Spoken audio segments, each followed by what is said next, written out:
cú à. Con được chừng đấy.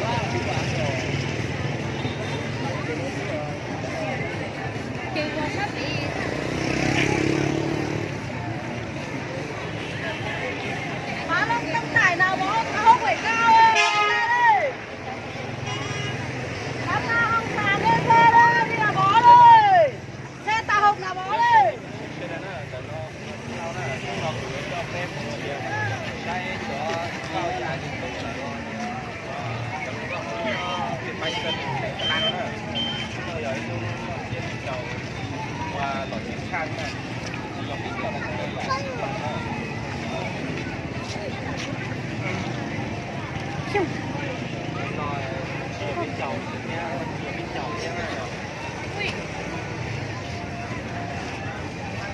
Ủa cho phép mà sai giờ gọi thì bảo tụi nó cái chuyện này nó mình phải cái sai to nó rồi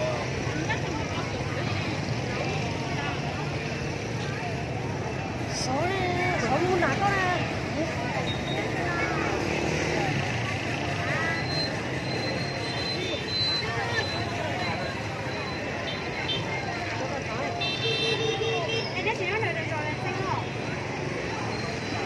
Lo nét bỏ cái lon chả.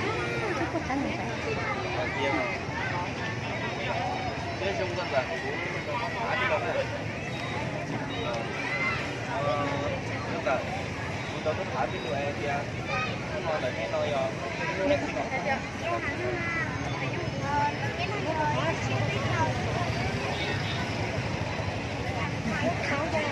hai tháng xíu kìa nếu mà con này nó có xét của lò xíu nha rồi bây giờ mà nói chuyện cười nó đỡ cái ngon tôi thay rồi nó đã là kiểu như vậy nó tầm bây giờ nó xua rồi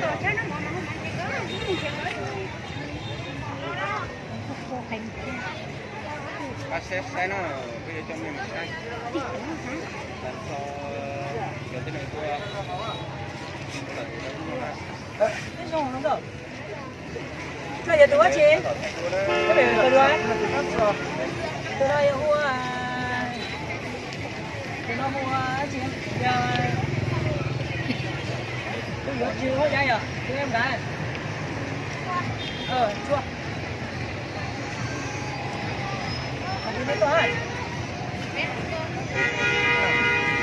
Có nhiều một biểu mà nó sách sao? Cái đắng lên sách kìa. Cái chị mua là chị mua. Chị mua thế đó, chị cần đợi cho nó. Có chị cần đợi thế à? Để làm chờ. Trong nó lên 12. 12 bây giờ. Có xuống có đây. Biết ta là xuống nó cái này. Con đây. Có mấy cái.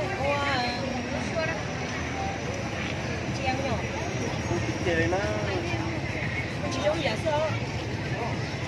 Phải chị vì chị tao có cái đó. Vì chị có cái này nữa. Nhớ tôi trên này nữa. Có cái này nữa. Nó không chá. Chị tao đó. Nó sợ. Ta nữa là sợ. Nó nên một chế nó chỉ.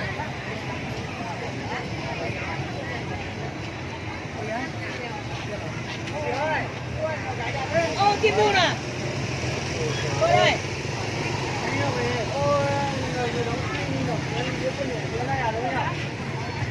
Rồi, được không? Rồi à?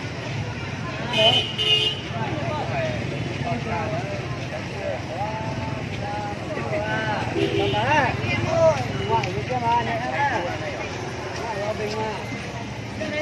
Ở Bình à. Đang nhỉ?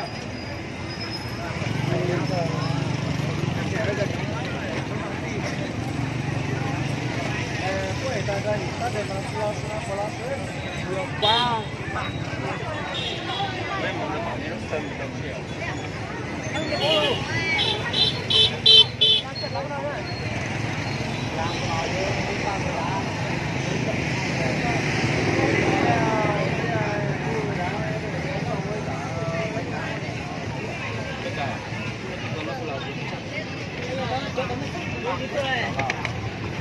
Đừng ngồi lưới gió ấy. Lưới gió. Thì con mới nói chúng tôi rằng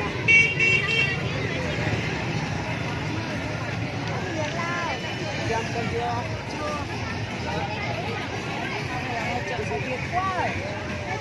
Cái này đi làm chậm cơm nhỉ?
Nó phải nó.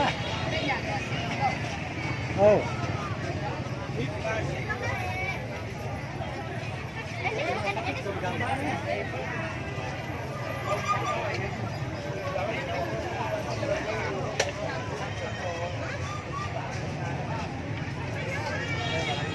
Em này lại giống mèo bây giờ. Đúng không? Ngày đi tối sớm chưa thấy em ra cả